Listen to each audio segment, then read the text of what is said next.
నాడు యూనివర్సిటీ మంచి భవిష్యత్తు కోసం తెలుగు విద్యార్థులు ఇష్టపడే యూనివర్సిటీ. కాల్ 9059052378 9059052379. మీ లైఫ్లో ఒక టర్నింగ్ పాయింట్ అంటే యాజ్ యాక్ట్రెస్గా అర్జున్ రెడ్డి అనుకుంటా. నేను ఈ సినిమా అని చెప్పను, ఆన్ స్క్రీన్ ఎఫెక్ట్ అయింది మాత్రం. ఆ సీన్ ఇలా చెప్పిన తర్వాత సో ఎలా యాక్సెప్ట్ చేశారు? బోల్డ్ సీన్స్ చేయండి సార్. అంతకు ముందే నేను ఒక ఆయన ఫస్ట్ మూవీలో ఒక మంచి క్యారెక్టర్ అనేది ఇచ్చారు. దెన్ లేటర్ తర్వాత మూవీస్లో ఎప్పుడైనా కానీ ఛాన్స్ ఆపర్చునిటీ రాలేదా? దానికంటే తక్కువ ఇచ్చి నన్ను ఇన్సల్ట్.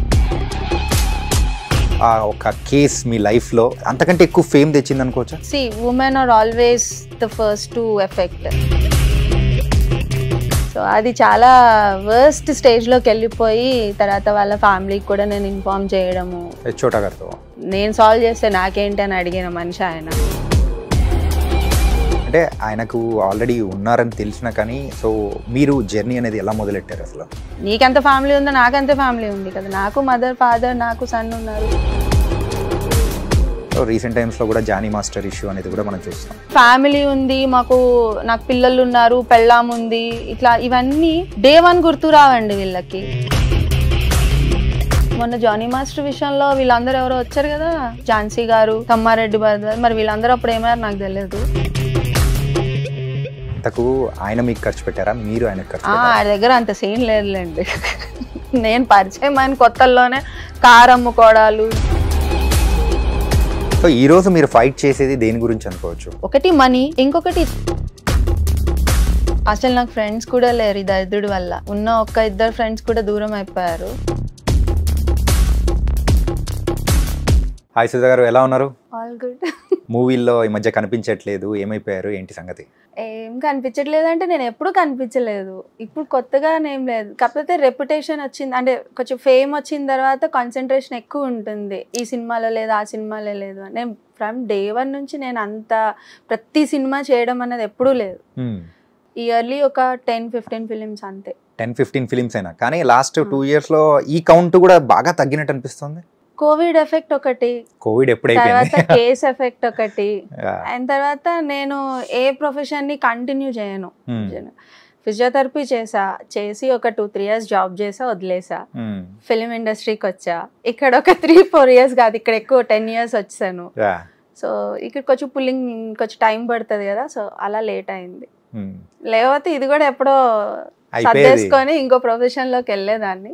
బట్ అట్లనే ఇట్లా ఇప్పుడు ఇంకొక ప్రొఫెషన్ లోకి వెళ్ళాను. ఇంతకు ఈ మధ్య సినిమాల్లో కంటే అడవుల్లో ఎక్కువ కనిపిస్తున్నా. అదే వైల్డ్ లైఫ్ ఫోటోగ్రఫీ నేర్చుకున్నా, టూర్స్ చేస్తున్నా. సో అక్కడ అది ఇంకో ప్రొఫెషన్ చూసుకున్నా. ఎందుకు ఈ వర్సటైలిటీ? డాక్టర్ నుంచి లేటర్ టర్న్ చేసే యాక్టర్. అదే చెప్పా కదా, ఎక్కడ మనకు స్థిరంగా ఉండడం కుదరదు, మైగ్రేట్ అవుతా ఉంటాను. సో అట్లా బోర్ కొడుతుంది కదా, ఒకటే జాబ్ ఒకటే ప్రొఫెషన్ అట్లా చేస్తూ ఉంటే మనకి కొత్తగా ఏం నేర్చుకుంటాం? We are born to explore. So explore చేసుకుంటా ఉండడమే. కానీ ఏదో ఒక పాయింట్లో మనిషి అన్నాక ఒక ప్రొఫెషన్లో సెటిల్ అయిపోతారు. అది ఫినాన్షియల్ థింగ్స్ బట్టి. సో నాకు టెన్షన్స్ లేవు. ఫినాన్షియల్లీ అంత స్ట్రాంగ్ కాకపోయినా అడుక్కునే స్టేజ్ అయితే కాదు.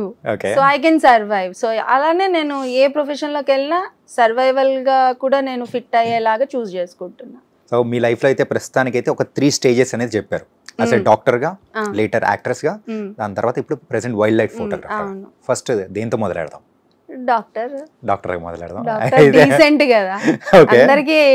ఇప్పుడు ఫిలిం ఆర్టిస్ట్ అంటే ఓ అంటారు, ఇప్పుడు అంత డీసెంట్ గా అనిపించదు ఎవరికి. ఓకే, ఇప్పుడు ఎక్కడన్నా కానీ ఇప్పుడు మనం ఒక ప్రొఫెషన్ మనం చెప్పాలి, ఎక్కడన్నా మెన్షన్ చేయాలి అంటే ఫిలిం ఆర్టిస్ట్ అంటే ఒక లుక్ ఇస్తారు. సో డాక్టర్ అంటే అలా ఉండదు. అమ్మో చాలా అసలు చాలా డీసెంట్, చాలా మంచోళ్ళు వీళ్ళు అన్న కేటగిరీలోకి వెళ్ళిపోతారు. సో అంతే. ఇప్పుడు ఫోటోగ్రాఫర్ అన్నా అంతే, వైల్డ్ లైఫ్ ఫోటోగ్రాఫర్ అన్నా ఓ అంటారు. సో డిఫరెంట్ ఎక్స్ప్రెషన్స్ ఉంటాయి మూడిటికి. ఇంతకు ఆ మూడిట్లో మీకు బాగా నచ్చింది ఏంటో? నాకు 3 ఇష్టమే, కానీ డాక్టర్గా నేను ఎక్కువ కాలం చేయలేదు. సో ఇదిగోనే ఎక్కువ ఉన్నాను, ఆర్టిస్ట్గానే ఎక్కువ ఉన్నాను. సో ఇదే ఎక్కువ నచ్చింది. యూజువల్గా మీరు డాక్టర్గా చేస్తున్నప్పుడు ఎందుకు అది వదిలేసి మీరు యాక్టర్గా టర్న్ అవ్వాలనుకున్న సిచ్యువేషన్స్ ఏంటి? యాక్టర్గా టర్న్ అవ్వాలని నేనేం వాంటెడ్గా అనుకోలేదు. అనుకోకుండానే ఒక ఇన్సిడెంట్ ఫేస్ చేసి వచ్చాను. వచ్చిన తర్వాత బాగానే అనిపించింది. బట్ రెండింటిని బ్యాలెన్స్ చేయడం నాకు కుదరలేదు హెల్త్ ఇష్యూస్ వల్ల. సో నేను అప్పుడు దిల్సుఖ్ నగర్లో ఉండేదాన్ని. దిల్సుఖ్ నగర్ నుంచి ఇక్కడికి షిఫ్ట్ అయిపోయాను. సరే ఇది బాగుంది కదా, నాకు బేగంపేట నుంచి ఎస్ఆర్ నగర్ పెద్ద డిస్టెన్స్ ఏం కాదు, ఈజీ ఉందిలే అని చెప్పి మిడిల్లో ఎస్ఆర్ నగర్కి వచ్చాను. కానీ బట్ టైమింగ్స్ కుదరలే. సో ఇక్కడ ఎప్పుడు పిలిస్తే అప్పుడు అలర్ట్ ఉండాలి. నైట్ ఫోన్ చేస్తే మార్నింగ్ షూటింగ్కి ఒక్కొక్కసారి ఎవరైనా రీప్లేస్మెంట్స్ ఉన్నా మనం వెళ్ళిపోయి చేసేటట్టు ఉంటాం. సో డాక్టర్ ప్రొఫెషన్కి every day we have to attend. So నాకు ఇంకొక ప్లస్ ఏంటంటే నేను రీసెర్చ్లో ఉండేదాన్ని. నా ఫైనల్ ఇయర్ అన్నీ అయిపోయిన తర్వాత రీసెర్చ్ డెవలపర్గా చేశాను ఒక 2 years. సో అప్పుడు ఉన్నప్పుడు ఏంటంటే రెగ్యులర్గా ఉండేది కదా నాకు మెడికల్ ప్రొఫెషన్ అన్నది. సో వీక్లీ 2, 3 అట్లా వెళ్తే సరిపోయేది. ఒక్కొక్కసారి అది కూడా వెళ్ళకపోయినా పర్లేదు. సో అందుకని నాకు ఇది ఫ్లెక్సిబుల్గా ఉంది కదా అని అనుకున్నా. But movie profession is very tough, అంత ఈజీ కాదు. మీరు డాక్టర్ చేసేటప్పుడు ఏదో ఇన్సిడెంట్ వల్ల ఇలా అని చెప్పేసి అన్నారు కదా, ఏందా ఇన్సిడెంట్? ఇన్సిడెంట్ ఏం లేదు. సో ఒక డైరెక్టరే జీరియాట్రిక్ పేషెంట్ ఆయన. సో ఆయన మా కేస్ ఇదనమాట. సో ఆయనకి ట్రీట్మెంట్ ఇస్తూ నాకు ఇంట్రెస్ట్ ఉంది అని ఆయన తెలిసింది. నేను అడిగాను, 2 రకాలుగా వచ్చింది, సెట్ అయిపోయి. కానీ ఆ సినిమా చేయలేదు నేను. చేయలేదు. ఆ సినిమా కో డైరెక్టర్ నాకు ఇంకో కో డైరెక్టర్కి కాంటాక్ట్ ఇచ్చి అలా దమ్ముకి అప్రోచ్ అయ్యా. దమ్ము నుంచి అవును, బాడీ గార్డ్ ఇట్లా కంటిన్యూ అయిపోయా. ఇంకెక్కడ ఆగలేను నేను. ఈ కేసు వల్ల మధ్యలో బ్రేక్ పడింది అంతే. బట్ కేసు కూడా నాకు అంత ఎఫెక్ట్ కాదు. But still it will effect, girls కి ఎఫెక్ట్ ఉంటుంది బాగానే. మనం మాట్లాడుకుందాం దాని గురించి కూడా. సో మీ మూవీ ప్రొఫెషన్స్ లో సో ఫస్ట్ మూవీ ఏంటి? రియల్లీ ఫస్ట్ మూవీ అంటే ఒక బక్వాస్ మూవీ చేశాను నేను. బక్వాస్ మూవీ ఊర్లో, అది అమలాపురం వెళ్ళి చేసాం. అది వెరీ బ్యాడ్. అది రిలీజ్ అయిందా ఇంతకు? అయిందో లేదో కూడా నాకు తెలీదు. నాకు ఏ సినిమా రిలీజ్ అయిన తర్వాత నన్ను నేను థియేటర్కి వెళ్ళి చూసుకోవాలి, నేను ఎలా ఉన్నాను అన్నది నేను ఎప్పుడు చూసుకోలేదు. ఈవెన్ అర్జున్ రెడ్డి కూడా అందరూ హిట్ అయింది అంతా అయిన తర్వాతనే నేను వెళ్ళి థియేటర్లో కార్నర్ సీట్ బుక్ చేసుకున్నా. చూసుకొని అప్పుడు వెళ్ళి చూసాను. నా సీన్ వచ్చినప్పుడు కూడా ఇట్లనే ఉన్నా. నాకు తెలుసు కదా నేను ఏం సీన్ చేశాను. అట్లా క్రష్ అయితే నేను అసలు చూడలేదు. ఈవెన్ టీవీలో కూడా నేను చూడలేదు. సినిమా వచ్చింది, హిట్ అయింది, నాకు పేరు వచ్చింది, డబ్బులు వచ్చింది, చాలు. మీ లైఫ్ లో ఒక టర్నింగ్ పాయింట్ అంటే యాజ్ యాక్ట్రెస్ గా అర్జున్ రెడ్డి అనుకుంటా. సో అంటే ఒక డిఫరెంట్ ఫేమ్ అనేది తీసుకొచ్చింది. On screen Arjun Reddy, off screen ఆ సినిమా నాకు రావడానికి కారణం ఎవడే సుబ్రహ్మణ్యం. ఓకే. బట్ ఎవడే సుబ్రహ్మణ్యం రావాలంటే కూడా దాని బిఫోర్ ఫిలిమ్స్ అన్నీ ఉంటాయండి. నేను ఈ సినిమా అని చెప్పను. ఆన్ స్క్రీన్ ఎఫెక్ట్ అయింది మాత్రం అర్జున్ రెడ్డి. ఫస్ట్ ఎవడే సుబ్రహ్మణ్యంతో స్టార్ట్ చేద్దాం. ఎవడే సుబ్రహ్మణ్యంలో ఆ ఉన్న డ్యూరేషన్ అనేది కూడా చాలా తక్కువ. అవును. కానీ అద్దిరిపోయే క్యారెక్టర్. అవును. నైవేద్యాలు నాగమణి. ఏంటంటే లక్కీగా ఈరోజు నాగుల పంచమి, దాంతో పాటు మొత్తానికి అయితే మీ క్యారెక్టర్ అందులో కూడా నాగమణి డిఫరెంట్ గా ఉంటది కదా. సో అందులో మీ లెంత్ ఇంకొంచెం ఎక్కువ ఏమన్నా ఉండిందా? ఇంకొంచెం ఉంది. నేను థియేటర్కి వెళ్ళి చూసుకున్న తర్వాత అరే కట్ చేస్తారని ఫీల్ అయ్యాను. మంచి క్యారెక్టర్ చేశాను కదా, కట్ చేస్తాను అనుకున్నా. బట్ తర్వాత మళ్ళీ ఎడిట్ చేశారు వాళ్ళు, మళ్ళీ యాడ్ చేశారు వాళ్ళు. నానికి ఫేవరెట్ సీన్ అని కూడా ఆయన పోస్ట్ చేశారు ఒకసారి. సో తర్వాత థియేటర్స్ లో యాడ్ అయిందంటే నేను మళ్ళీ వెళ్ళలేదు ఇంకా. సో మీ రియల్ లైఫ్ లో ఎప్పుడైనా కానీ సో బయటకేమో పాష్ గా ఉంటుంది అంటే లోపల మాత్రం చెప్పమ్మా ఉన్నాయా? ఉంటాయి కదా. బయట ఇన్నర్ వాయిస్ ఎప్పుడు మనం చెప్పుకోకూడదు. ఇన్నర్ వాయిస్ చాలా ఉంటాయి మనకి. ఇప్పుడు మీ ఎదురుగా నేను కూర్చొని ఇన్ని మాట్లాడుతున్నా లోపల ఇంకోటి ఉంటుంది నాకు. ఉంటుంది డెఫినెట్ గా. ఓకే. ఎవడే సుబ్రహ్మణ్యం నుంచి so then next you entered as Arjun రెడ్డిలో క్యారెక్టర్. సో మెయిన్ గా ఆ క్యారెక్టర్ ఇట్స్ బోల్డ్ క్యారెక్టర్. ఆ ఇంట్రడక్షన్ గానీ ఒక్కసారిగా థియేటర్ లో అరుపులు, కేకలు. సో ఆ సీన్ ఇలా చెప్పిన తర్వాత సో ఎలా యాక్సెప్ట్ చేశారు? సీన్ సార్ చెప్పినప్పుడు చాలా క్లియర్ గా చెప్పారు, ఇలా ఎలా ఉంటుందంటే. సార్ నేను అయితే బోల్డ్ సీన్స్ చేయను సార్. అంతకు ముందే నేను ఒక 3-4 ఫిలిమ్స్ చేశానండి. నా అల్లరి నరేష్ గారి ఫిలిం ఐ థింక్ ఎముడికి మొగుడా, అది అలాంటి సినిమా ఒకటి చేశాను. ఇంకో ఫిలిం కూడా చేశాను. అన్ని అల్లరి నరేష్ ఫిలిమ్సే. 2 ఫిలిమ్స్లో నేను కొంచెం బోల్డ్ సీన్సే చేశాను. సో అది అసలు ఎవరికి తెలీదు. సో నేను అనుకున్నా సర్లే ఎవరు చూసాడులే, రిలీజ్ అయినప్పుడు ముచ్చట, రిలీజ్ అయినా కూడా నన్ను గుర్తుపట్టాలి, నేను చేసిన సీన్ గుర్తుపట్టాలి, ఇంత ఉంది కదా చేసి పడేద్దామా అనుకున్నా. బట్ అదంతా హైప్. బట్ నేను ఎక్స్పెక్ట్ చేశాను, ఎందుకంటే సార్ చెప్పినప్పుడు బ్యాక్గ్రౌండ్ ఇలా ఉంటుంది, ఈ సాంగ్ వస్తుంది, ఈ ప్లే అవుతుంది, ఆయన ఇలా వస్తారు, ఆయన ఈ మూడ్లో వస్తారు, చాలా క్లియర్గా ఎక్స్ప్లెయిన్ చేశారు sir. So I thought like ఇంకా ఆయన కూడా ఫిజియోథెరపీ డాక్టర్ సందీప్ రెడ్డి వంగ గారు. ఓకే. సో మీరు కూడా ఫిజియోథెరపీ కొంచెం అనిపించింది. సో ఓకే ఈయనకి ఇంత క్లారిటీగా చెప్తున్నప్పుడు పిక్చరైజేషన్ కూడా అంతే ఉండొచ్చేమో, ఎందుకు చేద్దాము, ఇన్ని చేసాం కదా ఇంకోటి చేద్దాం అని చెప్పి చేస్తాను అంతే. బట్ చాలా బాగా వెళ్ళిపోయింది. సో ఆయన ఏమీ అడగలేదు, నువ్వు ఇప్పుడు ఎలా వచ్చావు అలానే రా అన్నారు. నేను ఇలానే స్పెక్స్ పెట్టుకొని అట్లనే వెళ్ళిపోయాను. ఆ రోజు కూడా మార్నింగ్ షిఫ్ట్కి వెళ్ళి నేను మధ్యాహ్నం సార్ని కలిసాను. ఐ థింక్ 12:30కి అట్లా కలిసా సార్ని. ఇలానే వచ్చే అన్నారు, నేను అలానే వెళ్ళాను. సో అట్లనే ఉంది. సినిమాలో కూడా మీరు చూసుంటారు కదా, నార్మల్ గా ఉంటాను నేను అంతే. బట్ నా నార్మలే అంత హైలైట్ అయిందంటే ఇంకా మన ఎక్స్ట్రాడినరీ ఉంటే ఎలా ఉంటుందా అని అనుకున్నా. బట్ ఆ తర్వాత నాకు ఏ సినిమా రాలే, అంత డెప్త్ గా రాలేదు. అందరూ అర్జున్ రెడ్డి లాగే అడిగారు. So I'm board of it. So చాలు చేసింది. సందీప్ రెడ్డి వంగ గారు ఆయన ఫస్ట్ మూవీలో ఒక మంచి క్యారెక్టర్ అనేది ఇచ్చారు. దెన్ లేటర్ తర్వాత మూవీస్ లో ఎప్పుడైనా కానీ ఛాన్స్ ఆపర్చునిటీ రాలేదా? రోల్స్ ఉండాలి కదా. సో అంత మంచి రోల్ ఇచ్చినప్పుడు మళ్ళీ అంతే ఇవ్వాలి, లేదా దానికి పైన ఇవ్వాలి. దానికంటే తక్కువ ఇచ్చి నన్ను ఇన్సల్ట్ చేయలేరు కదా, అందుకే ఇవ్వలేదు. నేను అలానే ఫీల్ అవుతున్నా, బట్ రియాలిటీ నాకు తెలియదు. ఆ తర్వాత కానీ ఎప్పుడైనా మీట్ అవ్వడం కానీ సందీప్ గారిని అడగడం కానీ? డబ్బింగ్ లో కలిసాను అంతే. మళ్ళీ ఒకసారి మూవీ థియేటర్ కి ఇద్దరం ఒకసారి కలిసాం అంతే, గానీ అంత తర్వాత ఏం లేదు. ఓకే. ప్రొఫెషనల్ ఆయన కూడా, వెరీ ప్రొఫెషనల్ అమ్మా. అవునా? Very professional. ఆ తర్వాత అవును మూవీ గానీ రవిబాబు గారితో వర్క్ చేశారు. సేమ్ సార్, సేమ్ ఇద్దరు ఒకలాగే ఉంటారు, వెరీ ప్రొఫెషనల్. రవిబాబు సార్ దగ్గర నేను ఎంత అయితే ప్రొఫెషనలిజం చూసానో అంతే సందీప్ సార్ దగ్గర కూడా ఉంటుంది. అంతే, టైం మ్యాటర్స్ అంతే. సో మూవీస్ అయితే అలా అలా చేసుకుంటూ అప్పుడప్పుడు వైల్డ్ లైఫ్ ఫోటోగ్రఫీ చేసుకుంటూ లైఫ్ అనేది అలా ముందుకు సాగిస్తున్నారు. కానీ మీరు అర్జున్ రెడ్డి మూవీతో ఎంత ఫేమ్ అనేది తెచ్చుకున్నారో, ఆ ఒక కేస్ మీ లైఫ్ లో మీ అంటే అంతకంటే ఎక్కువ ఫేమ్ తెచ్చింది అనుకోవచ్చా? అంటే ఫేమ్ అంటే it's a good or bad అని కాదు, సో ఒక టైప్ ఆఫ్ ఫేమ్ అనేది తీసుకొని వచ్చింది. లేదండి, అది కేసు వచ్చినా కూడా అందరూ అర్జున్ రెడ్డి అమ్మాయి అనే అన్నారు తప్ప సెపరేట్ గా శ్రీసుధా అని ఏం అనలే.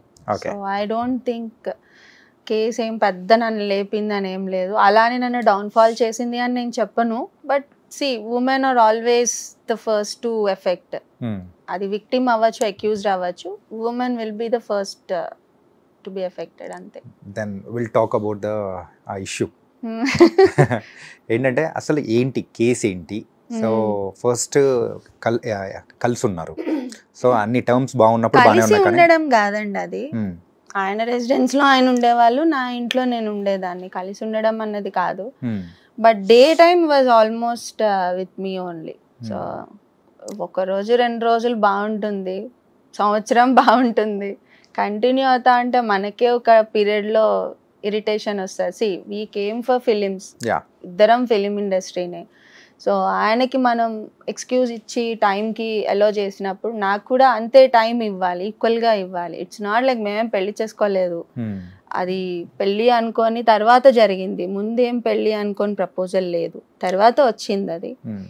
ఆ తర్వాత వాళ్ళ ఫ్యామిలీ ఏదో నేనేదో కర్స్ చేస్తున్నట్టు అట్లా నా మీద బ్లేమ్ పెడితే we can not take any more కదా. సో తర్వాత ఫినాన్షియల్ థింగ్స్ కూడా ఇంక్లూడ్ అయినాయి. ఇది శ్యామ్ గారితో ఎప్పుడు అంటే ఎలాంటి సందర్భంలో పరిచయం అయింది? ఎలా అంటే మామూలుగా నేను ఫేస్బుక్ ద్వారానే. ఫేస్బుక్ ద్వారా కదా ఒకటి ఉంది కదా ఫేస్బుక్, ఇప్పుడు ఇన్స్టాల్ వచ్చినాయి కానీ ఇంతకుముందు ఫేస్బుక్ కదా, ఫేస్బుక్ లోనే. సో ఒక ప్రాజెక్ట్కి కూడా ఆయన ఎక్కడో రికమెండ్ చేశారని అన్నారు, బట్ నేనైతే చేయలేదు అది. ఆయన రికమెండేషన్స్తో నాకు ఎక్కడ సినిమా రాలేదు, నేను ఎక్కడ చేయలేదు కూడా. ఎవరిది వాళ్ళదే. సో నా సినిమాలు నేను చేసుకున్నా, ఇంకా నేను చేసిన సినిమాల్లో ఆయన వచ్చి క్లాష్గా చేశాడు తప్ప ఆయన నన్ను రికమెండ్ చేసి ఈ అమ్మాయి ఉండాలి. Actually he's in that stage కానీ, but he never recommended me. So ఒకవేళ రికమెండ్ చేశారంటే ఒక్క సినిమాకి చేశారు, అది అసలు సినిమా రిలీజ్ అవ్వలేదు, అలాంటి సినిమాకి చేశాడు ఆయన.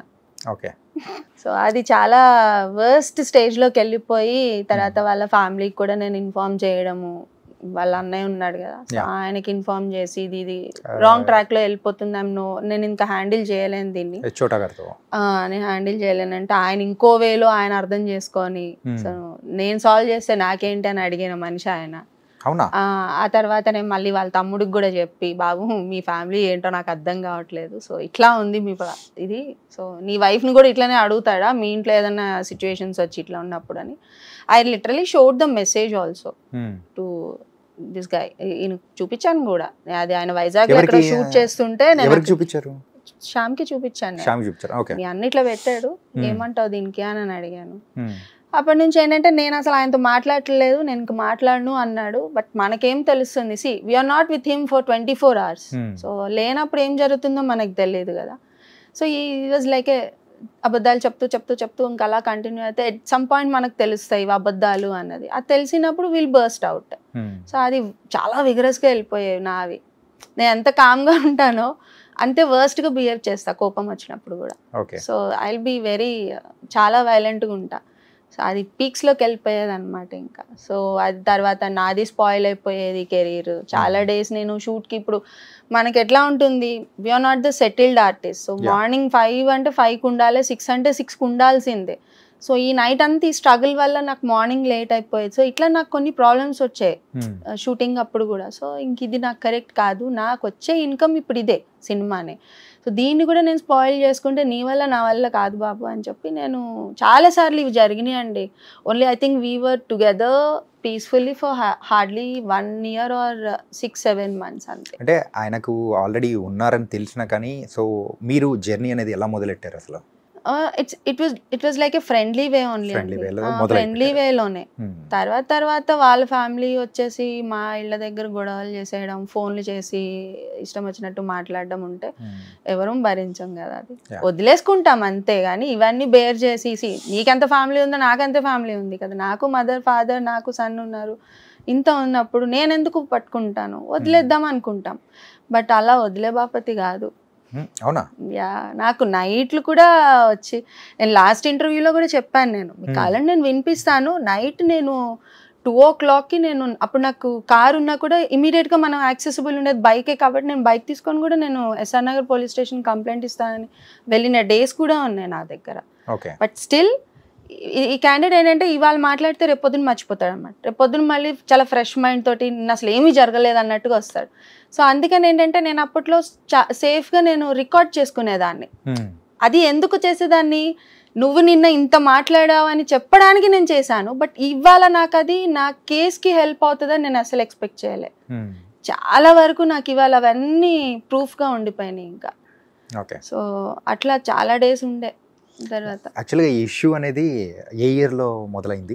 2014 or 15 అండి. సో అప్రాక్సిమేట్లీ ఒక 10 years. ఇప్పటికి 10 years. ఇప్పుడు 10 years అంటున్నా. 15 అనుకోండి. సో 16 నుంచి it was like hard start అయిపోయింది గొడవలు అంతా. అండ్ ప్రెసెంట్ ఇండస్ట్రీలో సేమ్ ఆ రోజు మీరు ఎలాంటి అలిగేషన్స్ అనేది అంటే ఒక కేస్ పెట్టి ఒక ఇండస్ట్రీలో ఒక హాట్ టాపిక్ అయిందో, సో రీసెంట్ టైమ్స్ లో కూడా జానీ మాస్టర్ ఇష్యూ అనేది కూడా మనం చూస్తాం. సేమ్ అది అదే నాకు అర్థం కాదండి. మాకు ఫ్యామిలీ ఉంది, నాకు పిల్లలు ఉన్నారు, పెళ్ళాం ఉంది, ఇట్లా ఇవన్నీ డే 1 గుర్తు రావండి వీళ్ళకి. అంతా అయిపోయిన తర్వాత అప్పుడు ప్రేమలు అన్ని, నా వైఫ్ నా పిల్లలు నాకు ఒక ఫ్యామిలీ ఉందని అప్పుడు గుర్తొస్తాయి వీళ్ళకి. ముందంతా గుర్తురావు. గొడవలు జరిగినప్పుడు కూడా గుర్తురావు. అప్పుడు కూడా అసలు ఎందుకు, నా కేసు అయిన తర్వాత కూడా వాడు జైలుకి వెళ్ళి జైలు నుంచి బయటకు వచ్చిన తర్వాత కూడా కాంప్రమైజ్కి నా దగ్గర కూర్చున్న రికార్డ్ నా దగ్గర స్టిల్ ఐ హ్యావ్. మీకు ఓకే అంటే నేను ఇప్పుడు కూడా నేను ఆన్ చేసి నేను మీకు వినిపించగలుగుతాను. I kept it in the Facebook also. నేను ఒకరోజు ఫేస్బుక్లో కూడా నేను అప్లోడ్ చేస్తాను. Still it was there. నేను డిలీట్ చేయలేదు అది. సో అందులో కూడా నేను ఇప్పుడు కూడా మళ్ళీ తిరుగుదాము, ఎవరైనా నన్ను చూసినా కూడా నన్ను తప్పుగా అనుకుంటారు కానీ నిన్ను అనుకోరు, నువ్వు సాధించావు అని అనుకుంటారంటే పిచ్చారా నీకు? I spoke it like this only. నీకేమైనా పిచ్చా? నిన్ను అనుకోరేంటి? నిన్ను అనుకోకపోవచ్చు, నన్ను అనుకుంటారు డెఫినెట్గా. ఇప్పుడు ఎలా తిరుగుదాం, నీకు కోర్టులో వేసాం కదా అక్కడ చూసుకుందాము అని చెప్పి హీ ట్రైడ్ ఆల్మోస్ట్. ఇంకా హిస్ లెవెల్ బెస్ట్ అనమాట. ఇంకా అంత ట్రై చేశాడు, ఎట్లానా కాంప్రమైజ్ చేసేయాలి, ఇక్కడతో క్లోజ్ చేసేయాలి అని. చాలా ఉన్నాయి బాబు నీవి నావి మాట్లాడుకోవడానికి. నేను ఆల్రెడీ బ్లేమ్ అయిపోయాను. ఇప్పుడు నేను వెనక్కి తగ్గేది లేదు. నీకు ఇంతకుముందు చాలా ఛాన్సెస్ ఇచ్చా. ఏది నేను కేసు పెట్టక ముందు, స్టేషన్కి వెళ్ళక ముందు. April 11th 2020 అండి. అసలు నేను మార్నింగ్ కోవిడ్ టైం అండి. 11 కోవిడ్లో కూడా మేము రోడ్ల మీదే ఉన్నామండి. Don't believe. నేను ఇంట్లో ఉండలేను, నేను వచ్చేయాలి బయటికి, నాకు టిఫిన్ తీసుకురా, నేను ఇంట్లో తినను, ఇదే టార్చర్ ఉండే. సో ఇంకేంటంటే నేను ఇంటికి తీసుకెళ్ళాలని నేను బయటికి రావాల్సిందే ఇంట్లో నుంచి. మా ఇంట్లో మా పేరెంట్స్ ఉన్నారు అట్ దట్ మూమెంట్. సో నాకు ఇంట్లో పాసిబిలిటీ లేదు. సో మళ్ళీ నేను బయటికి రావాల్సి వచ్చేది, టిఫిన్ తీసుకొని ప్యాక్ చేసుకొని. అసలు చాలా టార్చర్ లేండి. అలానే వచ్చాను నేను. సో April 11 నా బర్త్డే. సో April 11 నేను మార్నింగ్ 10 o'clock వాడిని కలవడానికి అని వెళ్తే ఆ రోజు నేను పెట్టుకున్న గొడవ, నేను ఇంకా ఇక్కడతో క్లోజ్ అని ఆ రోజు నేను పెట్టుకున్న గొడవ నైట్ 8:30, 9 అయిందండి. 10 o'clock అనుకుంటా. వాళ్ళ సిస్టర్ కూడా వచ్చారు ఆ రోజు ఇంటికి. చోటాకి కూడా ఫోన్ చేశారు. ఫోన్ చేసి ఇట్లా జరుగుతుంది ఇంటి దగ్గర, మీరు ఏదైనా చెప్పండి అంటే, మీరు చెప్పేది నేను విననండి, మీకు ఆల్రెడీ నేను చెప్పాను 2-3 సార్లు మీరు నాకు కలిపిచ్చారు, అంతా అయింది, but still use continue the same. So నాకు ఇంకా మీది నేను విన్నా, ఎవరిది విన్నా, ఇక్కడతో నాకు ఇక్కడ క్లోజ్ చేయండి టాపిక్. ఇక్కడతో ఇంకా మళ్ళీ వాడు నా మొహం చూడకూడదు, నేను వాడి మొహం చూడకూడదు అనుకున్నా. కానీ స్టిల్ వాళ్ళు ఎందుకు మిమ్మల్ని పోక్ చేస్తున్నారు? సో మళ్ళీ మేలో నేను కంప్లైంట్ ఇచ్చా. I think May 25th or 26th or 27th, నేను డేట్ నాకు గుర్తులేదు, మళ్ళీ చెక్ చేస్తా. May 26th or 27th నేను కంప్లైంట్ ఇచ్చానండి. సో April 11th నుంచి May 26th దాకా ఎన్ని డేట్స్ ఉన్నాయండి? ఇన్ని డేట్స్ మళ్ళీ ఇదే తతంగం, మళ్ళీ రిపిటీషన్.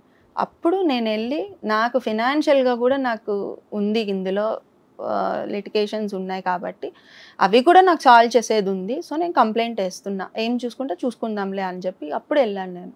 ఓకే. సో ఇలా నాకు నెంబర్ ఆఫ్ టైమ్స్ మా మధ్యన గొడవలు అవుతానే ఉండేవి, వెళ్ళడాలు రావటాలు, గొడవ చేయడాలు.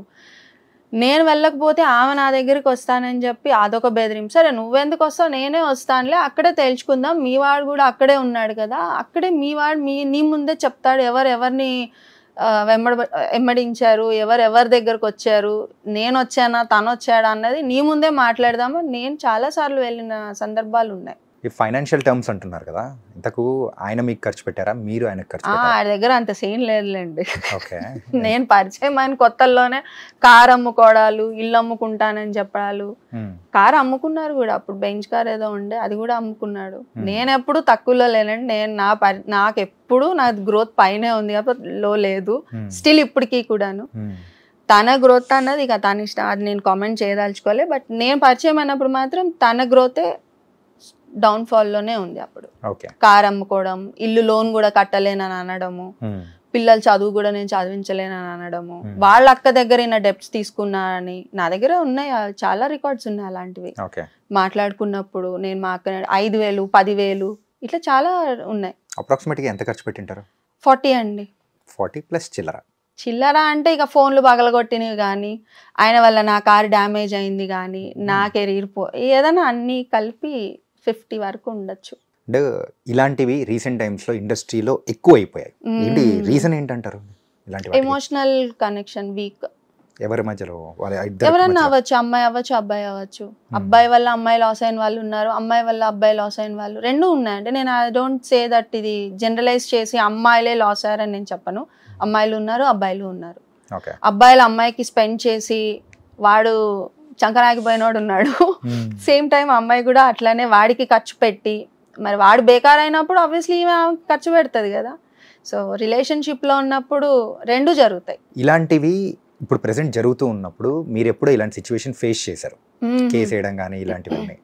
సో ఇప్పుడు మీకేమనిపిస్తుంది? ఏమనిపిస్తుంది, ఇప్పుడు ఇంకా పర్లేదు. ఈ మొన్న జానీ మాస్టర్ విషయంలో వీళ్ళందరూ ఎవరో వచ్చారు కదా, ఎవరు ఝాన్సీ గారు, తమ్మారెడ్డి భరద్వాజ్, మరి వీళ్ళందరూ అప్పుడు ఏమయ్యారు నాకు తెలియదు. బట్ నేను నా కేసు అయినప్పుడు నేను తమ్మారెడ్డి గారికి కూడా ఇన్ఫార్మ్ చేశాను. ఫస్ట్ కాల్ చేసినప్పుడు ఏమోనమ్మా నాకు తెలియదు అన్నాడు. అదే మనిషి ఒక కేసు వేసిన తర్వాత కాంప్రమైజ్ కి ఆయనే మాట్లాడాడు నాకు ఫోన్ చేసి. నేను బ్యాంక్ వెళ్ళినప్పుడు అక్కడ నాకు కాల్ వచ్చింది ఈయన దగ్గర నుంచే. అన్న నువ్వే కదా మొన్న నాకేం తెలియదు అన్నావు, నువ్వే మళ్ళీ ఎలా కాల్ చేస్తావు కాంప్రమైజ్ కి అనుకుని, ఏం లేదు సార్ మీరు పెట్టేయండి నేను తర్వాత మాట్లాడతాను. I don't care him. So compromise కోసం వాళ్ళు వచ్చినా కానీ చాలా వచ్చాయండి, ఒకటి కాదు చాలా మంది వచ్చారు, చాలా మంది. ఎందుకంటే నా కేసులో నేను సిఐని సస్పెండ్ చేసిన అదొక కేసు ఉండింది, బ్రైబ్ తీసుకున్నారని. ఇది అడగాలి ఏంటంటే మీరు కేసు పెట్టిన తర్వాత అది ఫోర్జరీ చేశారు అని చెప్పేసి. ఫోర్జరీ ఇప్పటికీ ఉందండి. ఇప్పుడు నేను నాంపల్లి, నేను 2 days లో నాంపల్లికి కూడా వెళ్ళాలి. రిజిస్ట్రార్ ఆఫీస్ లో వీళ్ళు ఒక పేపర్ ని తీసుకొచ్చారు, ఒక డాక్యుమెంట్. అది నేను తెచ్చింది కాదు. జనరల్ గా మనం ఒక 100 rupees బాండ్ పేపర్, 10 ఈ బాండ్ పేపర్స్ తెచ్చినప్పుడు సోల్డ్ 2 అని ఉంటుంది. అది నేనే కొనుక్కోవాలి, నా ఆధార్ కార్డ్ ప్రెజెంట్ చేసి నేనే కొనుక్కోవాలి. నా తరపున ఇప్పుడు మీరు కొన్ని నాకు ఇచ్చారనుకోండి, అది చెల్లదు. అది ఓకే. సో అక్కడ నా సంతకం పెట్టారు అక్కడ రిజిస్ట్రార్లో, ఆ సంతకం వేరు, పేపర్లో పెట్టిన సంతకం వేరు, అన్ని డిఫరెంట్. అసలు నేను ఇచ్చిన ఫార్మాట్ ఏంటి, నువ్వు నా లైఫ్లో ఇంకొకసారి రావద్దు, నాకేవైతే నువ్వు అమౌంట్ ఇవ్వాలో ఆ అమౌంట్ నాకు తిరిగి ఇవ్వాలి అని చెప్పి ఆ టర్మ్స్ నేను రాసి వాళ్ళకి ఇచ్చే, దీనికి ఓకే అయితే ఐఎమ్ రెడీ ఫర్ కాంప్రమైజ్. నేను ఫస్ట్ డే 1 నుంచి ఏం అడుగుతున్నా, నీ నుంచి నాకు డిస్టర్బెన్స్ ఉండద్దు, నీకు నేను ఖర్చు పెట్టినది కూడా నాకు తిరిగి రావాలి, ఇదే నేను అడుగుతున్నా డే 1 నుంచి. అది నాకు వస్తే నాకు అవసరమే లేదు, I can lead my life, నువ్వేం నాకు ఇది కాదు కదా, సో మూవ్ ఆన్ అని నేను వెళ్ళిపోదామని నేను డే 1 నుంచి నేను ఇదే అడుగుతున్నా. దీది ఇవ్వకుండా వాళ్ళు ఏం చేశారు, రివర్స్లో రాశారు, ఫార్మాట్ అంతా రివర్స్లో చేసేసుకొని వాళ్ళకి వాళ్ళు సంతకాలు పెట్టేసుకొని కోర్టులో ప్రజెంట్ చేసుకున్నారు కాంప్రమైజ్. అలా వచ్చింది తనకి బెయిల్.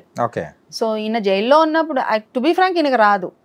ఇప్పుడు జానీ మాస్టర్ ఎన్ని డేస్కి వచ్చారు నాకు తెలిసి 20 డేస్కి ఏమో వచ్చారు, అది కూడా అవేవో రీజన్స్ చెప్పుకొని ఈయన బెయిల్ పెట్టుకున్నారు, లేకపోతే అది కూడా రాదండి. ఎందుకంటే నేను పెట్టింది రేప్ కేసు 376 పెట్టాను, ఆ తర్వాత కొన్ని నాన్ బెయిలబుల్ కేసెస్ కూడా ఉన్నాయి. సో ఏ కేసుకైనా ఇట్లాంటి ఏమంటారు వేక్ కేసెస్కి బెయిల్ అంత తొందరగా రాదండి, మినిమం 1 వీక్ ఆర్ 15 డేస్ తర్వాతనే బెయిల్ వస్తుంది. బట్ ఈయన వెరీ షార్ట్ పీరియడ్లో వచ్చాడు, ఎందుకు ఈ కాంప్రమైజ్ డీల్ పెట్టుకొని వచ్చారు. It's not a compromise deal. నాకు ఈ రోజు వరకు ఏ అమౌంట్స్ నాకు రాలేదు, సింగిల్ రూపీ నాకు రాలేదు. సో ఈ రోజు మీరు ఫైట్ చేసేది దేని గురించి అనుకోవచ్చు, ఒకటి మనీ, ఇంకొకటి ఇతని వల్ల నా కెరీర్ పోయింది, ఆల్రెడీ పోయింది. ఇప్పుడు ఆయన నాకు సారీ చెప్పినా యూజ్ లేదు, బ్లేమ్ అయిపోయాను. నేను కోర్టుకి వెళ్ళక ముందు, కేసు ఫైల్ చేయక ముందు నువ్వు చేయాలి ఇవన్నీ చేసేసిన తర్వాత ఇప్పుడు నేను ఎందుకు తగ్గుతా వెనక్కి, కోర్టు నుంచే వస్తాయి నాకు డబ్బులు, రాకపోయినా నాకు పర్వాలేదు, కానీ నేను వదిలేదే లేదు. ఎవ్రీవన్ షుడ్ అండర్స్టాండ్ అండి. ఇప్పుడు నేను ఫస్ట్ బ్లేమ్ తీసుకుంది ఏంటంటే వాడికి పెళ్ళైంది వాడికి పెళ్ళైందని సంగతి వాడికి తెలీదా, నాకు తెలీదు ఫస్ట్. సో నీ ఇంట్లో ఏం జరుగుతుంది, వాడి ఇంట్లో ఏం జరుగుతుందో నాకెలా తెలుస్తుంది, పెళ్ళైందని తెలుసు అండి, పిల్లలు ఉన్నారని తెలుసు, but how healthy they are అన్నది మనకు తెలియదు కదా. నాకు చెప్పింది ఏంటి, రోజు గొడవలు అవుతున్నాయి, మేము ఎప్పుడంటే అప్పుడు బ్రేక్ అవడానికి రెడీగా ఉన్నాం, ఇది నాకు చెప్తున్నది. సో నువ్వు ఇంట్లో ఎలా ఉంటున్నావు, నీ పిల్లలతో ఎట్లున్నావు నాకెలా తెలుస్తుంది, బట్ నువ్వు నీ ఇంట్లో నుంచేగా వస్తున్నావు, నీ గడప దాటే వస్తున్నావు, నీ పిల్లలకి బాయ్ చెప్పి వస్తున్నావు, నీ పిల్లల్ని చూసుకొని నువ్వు బయటకు వస్తున్నావు, నీకు తెలియాలి, అది నాకెట్లా తెలుస్తుంది. తెలిసిన తర్వాత నేను అలర్ట్ అయ్యాను, వద్దనుకున్నా, బట్ నువ్వు వదలలేదు కదా. సో ఇవన్నీ బయట వాడికి ఎందుకు, వాడికి కావాల్సిందల్లా వాడు ఏదన్నా ఒకటి మాట్లాడడానికి నోరు ఓపెన్ ఉండాలి అంతే, వాడు ఇష్టం వచ్చినట్టు మాట్లాడతాడు. అవన్నీ నేను తీసుకోలేను కదా రెడీగా, సఫర్ అయింది నేను, ఇదే సఫర్ నువ్వు ఫేస్ చేయి. మనము ప్రీవియస్గా ఇంటర్వ్యూ స్టార్ట్ అవ్వకముందు మాట్లాడేటప్పుడు ఏంటంటే కేసు వేయడం వల్ల అవతల వాళ్ళు ఎంత లాస్ అయిపోయారో తెలియదు, కానీ ఒక అమ్మాయిగా నేను లాస్ అయిపోవడం అనేది ఎక్కువ అయింది అని చెప్పేసి అన్నారు. మెయిన్గా మూవీ ఇండస్ట్రీలో ఛాన్సెస్ అనేది కూడా తగ్గాయని అన్నారు. తగ్గుతాయండి, ఎందుకంటే వాళ్ళు ఎప్పటి నుంచో ఉన్న వాళ్ళు, సో వాళ్ళకున్న సర్కిల్తో పోలిస్తే నాకున్న సర్కిల్ చాలా తక్కువ. నేను వచ్చి ఈ 10 ఏళ్లలోనే, ఈ 10 ఏళ్లలో కూడా ఈ 5 ఇయర్స్లోనే నేను ఏదైనా కొంచెం పుల్అప్ చేసుకున్నా. శ్రీసుధ ఎవరు అంటే తనకు ఇది, తను అలా చదువుకుందో ఇట్లుందో అట్లుంటుంది. నాకున్న సర్కిల్ కూడా తక్కువ ఉంటుంది, డామినేటెడ్ సర్కిల్ కాదు అది, ఫ్రెండ్లీ సర్కిల్ ఉంటుంది. బట్ అతనున్న సర్కిల్ ఏంటి, డామినేటెడ్ సర్కిల్ ఉంటుంది. సో అతను చెప్తే ఆగిపోయే డైరెక్టర్స్ ఉంటారు, ఫ్రెండ్లీ సర్కిల్ ఉంటుంది. ఆ ఫ్రెండ్లీ సర్కిల్ ఎలా ఉంటుంది, ఇప్పుడు 20-30 ఏళ్ల నుంచి వాళ్ళ ఫ్రెండ్స్గా ఉంటారు. సో ఇప్పుడు ఆ డైరెక్టర్ నన్ను వచ్చి కాస్ట్ చేయాలంటే, అరే ఈ అమ్మాయి మన ఫ్రెండ్తోనే కదా గొడవ పెట్టుకుంది, ఇప్పుడు మనం పెట్టుకుంటే ఎందుకు, ఇట్లాంటి కాంప్లికేషన్స్ ఉంటాయి. సో పెట్టుకోరు, జనరల్గా ఇష్టం ఉన్నా పెట్టుకోరు. నాకు లిటరల్గా చెప్పిన వాళ్ళు కూడా ఉన్నారు 2-3. సుధా ఇట్లా కదా కొంచెం ఈ సినిమాకి వదిలేసాయి అంటే, సార్ మీరు వేరే రీజన్ చెప్తే నేను ఓకే అనుకునేదాన్ని, ఇలాంటి చిల్లర రీజన్స్కి కూడా మీరు భయపడతారని నేను అనుకోలేదు. లైట్ ఇట్ బీ సార్, నాకు అవసరమే లేదు, నాకు వచ్చే సినిమాలు నాకు వస్తున్నాయి, అవి చాలు, నాకు ఇచ్చే పైసలు ఎక్కువ ఇచ్చి కూడా వస్తున్నారు, ఎందుకంటే దే అండర్స్టూడ్ మై సిచ్యువేషన్ అని పిలుస్తున్నారు, ఆ రోల్కి నేను యాప్ట్ అనుకుంటున్నారు కాబట్టి పిలుస్తున్నారు, నేను చేసుకుంటా, మీరు ఇస్తే ఇంకొంచెం నాకు కొంచెం మైలేజ్ ఉంటుంది కదా అని నేను అడిగాను అంతే అన్న, లెట్ ఇట్ బి అనుకున్నా. మరి అందుకేనా ఇప్పుడు వైల్డ్ లైఫ్ ఫోటోగ్రాఫర్ గా టర్న్ అయింది? అది రీజన్ కాదు, నేను ఎప్పటి నుంచి నేచర్ మీద ఇంట్రెస్ట్ ఉండే. నేను అంతకు ముందు కూడా నా ఫేస్బుక్ లో పోస్టులు అలానే ఉండేవి, ఎక్కడన్నా చూసినా ఏదన్నా ఉన్నా కూడా. ఈ కోవిడ్ లో ఏమైందంటే నాకు I got some time to check everything in the YouTube, ఏవేవి ఎక్కడ ఉన్నాయి, సో పోస్టింగ్స్ అన్ని చూడటము, ఓకే ఇలా మనం వెళ్ళొచ్చా, ఇలా చేయొచ్చా అనుకుని నేను ఫస్ట్ ఒక టూరిస్ట్ లాగే వెళ్ళాను. ఆల్మోస్ట్ ఒక 10 trips నేను టూరిస్ట్ లాగే వెళ్ళాను, ఖర్చు పెట్టి వెళ్ళాను. వెళ్ళిన తర్వాత స్లోగా నేను నేర్చుకోవడం, ఫోటోగ్రఫీ నేర్చుకోవడం, తర్వాత కెమెరా కొనుక్కోవడం. ఆ కెమెరా కొనుక్కోవడానికి మళ్ళీ నేను ఇన్వెస్ట్ చేయాలి కదా, సో దానికి నేను టూర్స్ హోస్ట్ చేసి అందులో వచ్చిన డబ్బులు నేను కెమెరా కొనుక్కోవడం. ఈ టూర్స్ హోస్ట్ చేయడం అంటే ఏ కైండ్ ఆఫ్ టూర్స్ అండి? వైల్డ్ లైఫ్ టూర్స్ అండి. షేరింగ్ బేసిస్ లో పెట్టుకొని నేను నాతో పాటు ఒక 3 members ని 4 members ని తీసుకెళ్ళి ఒక ఫ్యామిలీని తీసుకెళ్తా. సో వాళ్ళకి అక్కడ అకామిడేషన్, స్టే అండ్ అన్ని ప్రొవైడ్ చేసి అందులో మిగిలిన డబ్బులు నేను ఉంచుకుంటా. ఓకే. రీసెంట్ టైమ్స్ లో మంచి కెమెరా కూడా కొన్నారుగా? పెద్ద కెమెరానే కొన్నారు.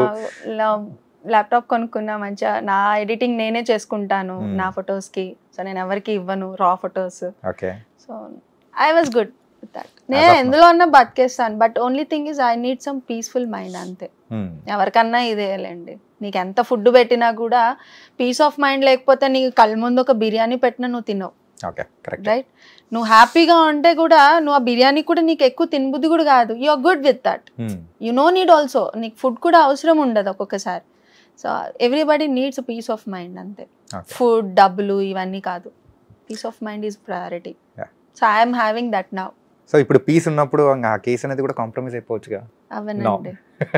దానికి ముందు వచ్చింది అసలు నాకు పీస్ ఆఫ్ మైండ్ లేకపోవడం. నా 5 years లైఫ్ ఎవరిస్తాడండి? నేను ముందే జడ్జ్ చేసి నాకు వద్దు అనుకున్నప్పుడు యూ షుడ్ ఆల్సో లీవ్. నువ్వు చేయకుండా దాన్ని నువ్వు ఇంకా పుల్ చేసి ఇప్పుడు ఈ రోజు ఇప్పుడు నేను ఎక్కడన్నా వెళ్ళినా కూడా ఎవరన్నా యూట్యూబ్ తీస్తే శ్రీసుధా, శ్యామ్ కే నాయుడు అనే వస్తుంది.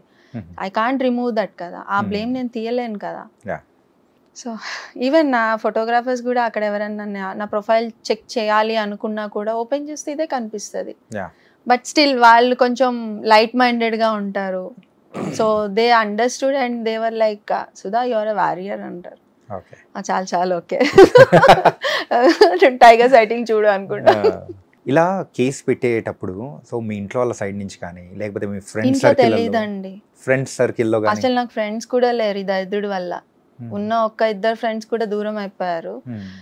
మోస్ట్ ఆఫ్ ద టైం వీడు అనుకొని తిరిగినప్పుడు వాళ్ళకు కూడా మనం టైం కేటాయించినప్పుడు ఎంతమంది. But I have one good friend who help me all the time. నేను కేసులో ఉన్నప్పుడు నేను ఎక్కడికన్నా వెళ్ళాలనుకున్నా నాకు తోడు కావాలి, ఎందుకంటే నా హెల్త్ కొంచెం సపోర్ట్ చేయలే అప్పుడు.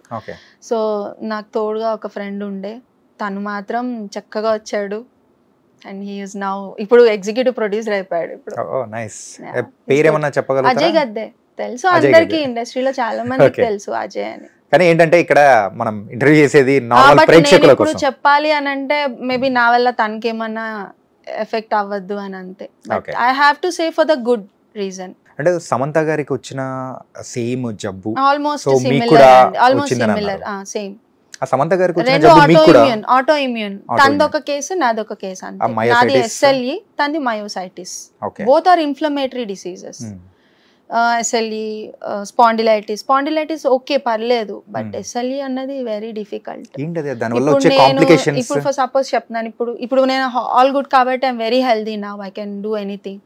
బట్ ఒక 2-3 days లో నాకు ఏదైనా ఒక డిస్టర్బెన్స్ అయ్యి నేను బాగా స్ట్రెస్ అయిపోయాను అనుకోండి, నెక్స్ట్ వీక్ నేను మూవ్ అవ్వలేను.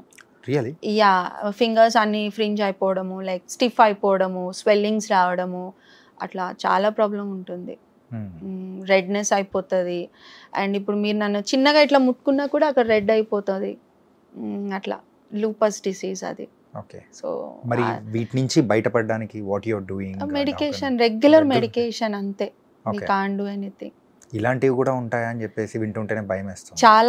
నేను చాలా ఫేస్ చేస్తాను. అదే కదా చెప్తున్నాను, ఇష్యూలో ఉన్నప్పుడు, అదే గొడవలు అవుతున్నప్పుడు I requested him a lot. నువ్వు నాకు ఏం చేయొద్దు, నాకు ఏం ఇవ్వద్దు, ఏం చేయొద్దు, నువ్వు ఇంటికి కూడా give me some piece of mind. నాకు అవ్వట్లేదు బికాస్ నా లైఫ్ స్టైల్ వెళ్ళిపోతుంది.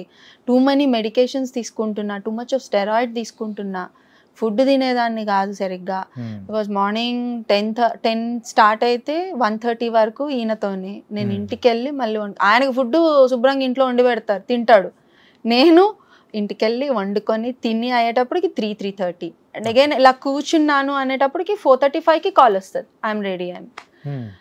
It is like A mental torture అండి అది.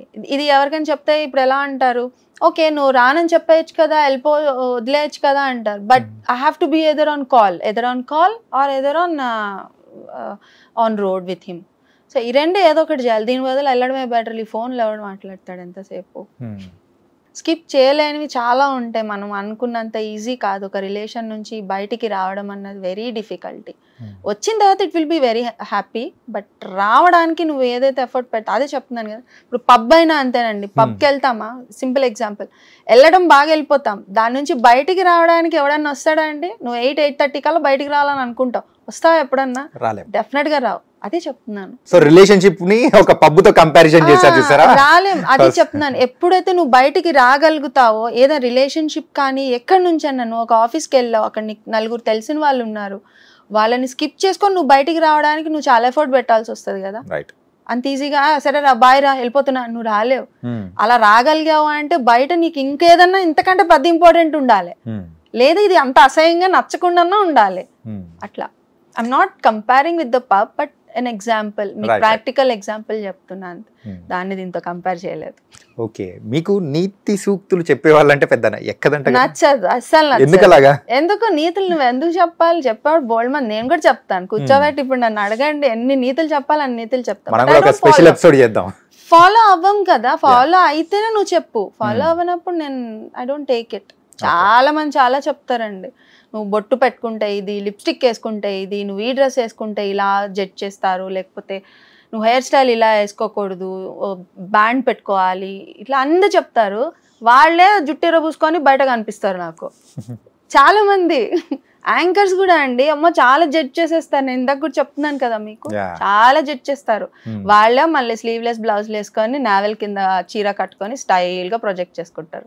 మళ్ళీ బ్యూటీ ఉండాలి, మళ్ళీ ఎక్కడ తగ్గేది లేదు.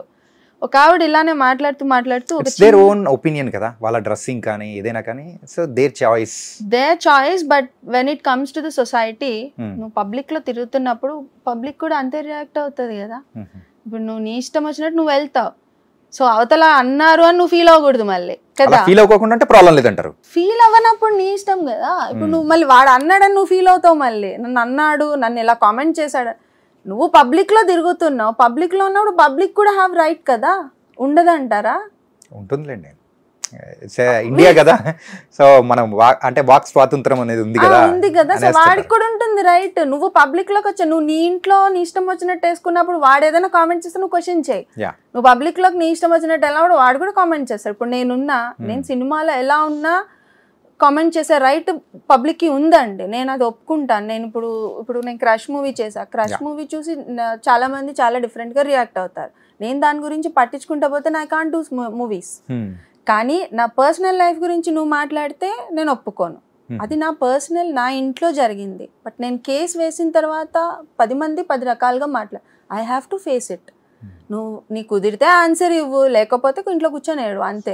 నువ్వు వాడిని తిట్టే రైట్ నీకు లేదు. మళ్ళీ నేనైతే ఇంతే ఉంటా అండి. మరి స్ట్రైట్ ఫార్వర్డ్ మరి అందరికి నచ్చదేమో, దానివల్లే మీకు అంటే అవకాశాలు అనేది కూడా రావట్లేదేమో అనుకోవచ్చు. నేను సినిమా స్క్రీన్ మీద చేయడానికి వచ్చాను, ఆఫ్ స్క్రీన్ నీకెందుకు? ఆఫ్ స్క్రీన్ నేను ఎలా ఉంటే నీకెందుకు? ఆన్ స్క్రీన్ నీకు యాక్టింగ్ చేస్తున్నానా, నువ్వు ఇచ్చిన రోల్ నేను పర్ఫామ్ చేస్తున్నానా, నువ్వు ఇచ్చిన డైలాగ్ నేను టైంకి చెప్పి బయటకు వస్తున్నాను, ఇది కదా నీకు కావాలి.